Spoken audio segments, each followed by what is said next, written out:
Law and order में जिम्मेवारी उसकी होती है जो सीनियर मोस्ट ऑफिसर वहाँ होता है, और सीनियर मोस्ट ना भी होना, जो मौके को सफ़र कर रहा है उसके हाथ में फैसला होता है कि वो इसको अनलॉफुल असेंबली को कैसे डिस्पर्स करे।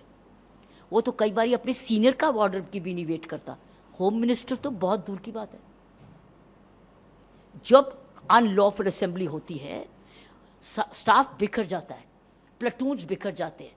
वो प्लाटून कमांडर की वेट नहीं करते, करो सर करो। वो उसको प्लाटून कमांडर कहता है, तुम नहीं देख रहे कि आग लगने लगी है, या वो तोड़फोड़ हो रही है, या किसी को चोट लग रही है? तुमको किस लिए दिया ट्रेनिंग? तुमको तुम्हारा कर्तव्य था। That means decision of the law and order जब होती है ऐसे मौके पर, वो जो खुद ऑफिसर्स जो सीनियर्स होते हैं, जो भी सीनियर्स होते हैं, हवलदार भी होते हैं, सब इंस्पेक्टर भी होते हैं, ये उनकी ड्यूटी होती है और किसी की नहीं। कोई होम मिनिस्टर का आने का बात ही नहीं। क्या आपको लगता है कि जो हुआ, पैलेट गन का इस्तेमाल हुआ, जैसा कि एलिगेशन लग रहा है, लोग आ रहे हैं बाहर कि हमें चोट लगी हुई है, क्या वो ठीक था?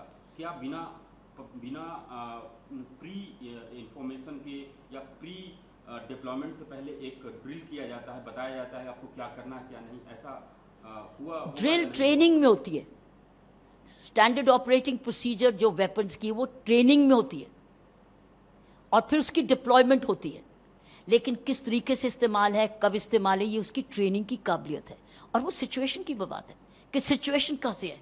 जैसे मान लो टेररिस्ट इफेक्ट स्टेट्स में ये यूज़ हुई, इसके लिए स्टैंडर्ड ऑपरेटिंग प्रोसीजर है, क्योंकि आप उस वक्त टेररिज्म को यूज़ करें, टेरर को यूज़ करें। उस वक्त आपके पास life and property at stake है, और आप टेररिस्ट को है जो कि देश के खिलाफ आपका हमला कर रहा है। अब आई बात इंटरनल सिक्योरिटी की, ये भी उस वक्त इस्तेमाल की जा सकती है। ये जो फैसला ऑफिसर जिसके हाथ में ये है, आप और मैं जज करते रहे अलग बात है, लेकिन जो उस वक्त मौके पर है, उसने क्या देखा, उसने क्या महसूस किया, ये उसका निर्णय है। और सीनियर्स उसी से ही पूछेंगे कि तुम किस हालत में तुमने ये यूज की। उसकी समझ या ना समझी उसकी जिम्मेवारी है, और सीनियर्स इसीलिए उसको जांचते हैं। इसलिए internal inquiry of the department is very important, क्योंकि ये पहली बारी नहीं है लॉ एंड ऑर्डर डेमोन्स्ट्रेशन, और लास्ट नहीं है।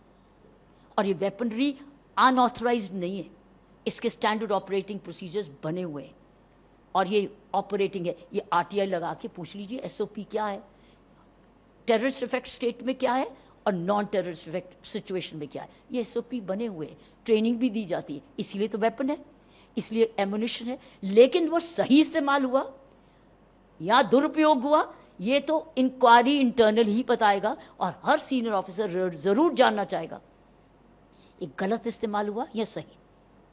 लेकिन इसकी जवाबदेही पार्लियामेंट तक नहीं जाती, ये उसी ऑफिसर की होती है जो कि वहां पर मौके पर होता है, जिसने डिप्लॉयमेंट भी की हो और लीड भी कर रहा हो। लेकिन प्रोटेस्ट पे स्टूडेंट बैठे हुए थे, पैलेट गन क्या देना सही था? प्रॉब्लम यहां आती है कि स्टूडेंट प्रोटेस्ट सीधा आर्म्ड फोर्सेस के साथ टकराव में क्यों आए। प्रॉब्लम यहां है, ये हमारे सिस्टम की कमी है। ये हमारा कॉलोनियल सिस्टम है, ब्रिटिश सिस्टम का हर लॉ एंड ऑर्डर लाठी चार्ज, अब आर्म्ड फोर्स लाओ। ये गलत है, इसको इस्तेमाल करना, इसका हमको दुरुपयोग हो रहा है। ये मिसप्लेस्ड पॉलिसी है। हमको ये कॉलोनियल ब्रिटिश सिस्टम से निकलना होगा। स्टूडेंट प्रोटेस्ट का पहला जो लाइन ऑफ डिफेंस है वो है civil police, which is civil defence. हम क्यों नहीं सिविल डिफेंस को यूज कर रहे? और सिविल डिफेंस तो युवा है, ट्रेंड है, पेड है, हर स्टेट में है। तो पहली लाइन ऑफ सिविल डिफेंस में युवा, मेन एंड वुमेन होंगे, और उनके पास कोई लाठी नहीं होगी। अगर अनलॉफुल असेंबली हो गई डिक्लेयर, तो पहला आपका इनकाउंटर सिविल डिफेंस से होगा कि आप उसको उनको मारेंगे उनसे, और उनके पास लाठी तो है ही नहीं, तो लाठी चार्ज कैसे होगा? तो आप, इसका मतलब रुकावट है। अगर आप बैरिकेड को ब्रेक करते हो तो second line of defence women police कर दीजिए। तो क्या आप विमेन पुलिस को अटैक करोगे? कैमरास आपको वॉच कर रहा है, उनके पास भी लाठियां नहीं है, लेकिन हेड गियर है, आर्मर है, हेड गियर भी है, आर्मर भी है, ताकि पथराव से बचे, पीटे नहीं, चोट ना लगे। सो वो सिविल डिफेंस पर भी आर्मर, हेलमेट भी हो, बॉडी आर्मर भी हो, नो लाठी। इधर भी ये भी हो और बैरिकेड भी हो और बॉडी आर्मर भी हो, ट्रेन भी हो, लेकिन अगर बेकाबू हो रहा है तो फिर लास्ट रिजॉर्ट होनी चाहिए अपनी आर्म्ड पुलिस सिचुएशन देख के करेगी, ये उसकी जिम्मेवारी है। टीयर गैस करना है, लाठी चार्ज करना है या वाटर कैनन लगाना है, वो जो लास्ट स्टेज है। और लास्ट स्टेज पर अगर आपने वेपनरी यूज की तो इसका मतलब है कैमराज आपको एविडेंस बताएगा कि कौन क्या कर रहा था, कौन व्यक्ति आग लगा रहा था, क्योंकि उसमें तमाशबीन भी जुड़ जाएंगे, जान के आग लगाएंगे ताकि वो प्रोवोकेशन आए, तो कैमरा पकड़ेगा तो पता चल उस वक्त किसने उसको देखा, उधर वो चलाएगा।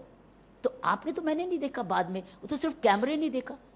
और ऊपर से ड्रोन्स चलाओ, साथ साथ ड्रोन्स थ्रू आउट चलने चाहिए। ड्रोन आपको कैप्चर, ऊपर से भी कैप्चर करे, ड्रोन टेक्नोलॉजी का इस्तेमाल नीचे से भी करे, तो आप तो इन दी एंड पता चल जाएगा किसने क्या किया। लेकिन एक बात है कि प्रदर्शियों को पता चलना चाहिए कि जब आप प्रदर्शन के लिए आए हैं और 144 लगी, वो जैसे 144 पहले थी, जो जिसके बाद बात है प्रोहिबिटरी ऑर्डर आ गया और आपको कहा गया कि you are a non lawful assembly now, कुछ भी हो सकता है, तो आप पहले सिविल डिफेंस को भी तोड़ेंगे, विमेन पुलिस को भी ओवरलुक करेंगे, फिर आप एनकाउंटर करेंगे, क्योंकि उस वक्त तो पुलिस की ड्यूटी है लाइफ एंड प्रॉपर्टी को बचाना। चौथा गलती, अगली गलती जो मैंने देखा ये यहाँ पर प्रोटेस्ट में हुई है, एक तो कोई बैरियर नहीं, आप सीधा ही बढ़ रहे हैं आर्म्ड फोर्स के साथ, पहले कोई बैरियर नहीं है, सेफ्टी जोन्स नहीं है, जैसे कि बीएसएफ होती है आर्म्ड फोर्सेस पे, ऐसे ही मैं उसी एंगल से मैं ये कह रही थी। चौथी चीज़ है कि हम सीधा प्रदर्शनियों को पार्लियामेंट हाउस के दरवाजे दिखा रहे हैं, डेस्टिनेशन हम पार्लियामेंट हाउस दिखा रहे हैं। क्यों? इसको शिफ्ट करो रामलीला ग्राउंड, ये वेन्यू को ये जंतर मंतर छोटी सी है भीड़, और मार्केट के सामने बिल्कुल है, मार्केट को भी बंद नहीं करना पड़ेगा, मार्केट का सारा बिजनेस ठप हो जाएगा। और उसमें रैंडसैकिंग भी हुई, उसमें आपने देखा वो भी आई, तो इसलिए लोगों ने दुकानें बंद की, क्योंकि लूटपाट शुरू हो गई दुकानों से। आइडेंटिफाई किया कि लगभग 2800 से ज़्यादा मिसक्रिएंट्स थे। तो अब तो टेक्नोलॉजी इस्तेमाल करती, पहले तो नहीं होता था, पहले तो पहचाने कैसे जाते थे, अब तो हर एक वही पहचाना जाएगा, हर एक कैमरा में उसकी आ रही है, और किसी के पास पुराना रिकॉर्ड जो भी होगा वो आ जाएगा। तो क्या पुलिस वाला रिकॉर्ड वो लेके घर चली जाएगी? क्या कोर्ट को बताएगी नहीं कि ये आदमी मर्डर में जमानत पर था, रेप पर था, पहले की शर्तों में था? कोर्ट की जिम्मेवारी बनती है अब उसकी बेल पर दोबारा राय रखे। क्या इसकी बेल कैंसिल नहीं होनी चाहिए? क्या इसको बेल अशांति करने के लिए, ऐसे क्राइम करने के लिए दिया? और श्योरिटीज़ भी हैं, उसकी श्योरिटी भी जब्त कर सकते हैं। तो अगर हम कानून को सही इस्तेमाल ऐसे करें, वेन्यू को भी शिफ्ट करें, सिविल डिफेंस को भी लाएं, ड्रोन्स की टेक्नोलॉजी भी यूज़ करें, विमेन पुलिस की भी लाइन लगाएं, राइट, और कैमरा का तो यूज़ करें। और अगर किसी का पुराना क्रिमिनल रिकॉर्ड आता है तो कचहरी में अर्जी लगाएं, प्रोसिक्यूटर शुड से ये आदमी कैमरा का ये एविडेंस है, इसका ये रिकॉर्ड है, इसने बेल का दुरुपयोग किया।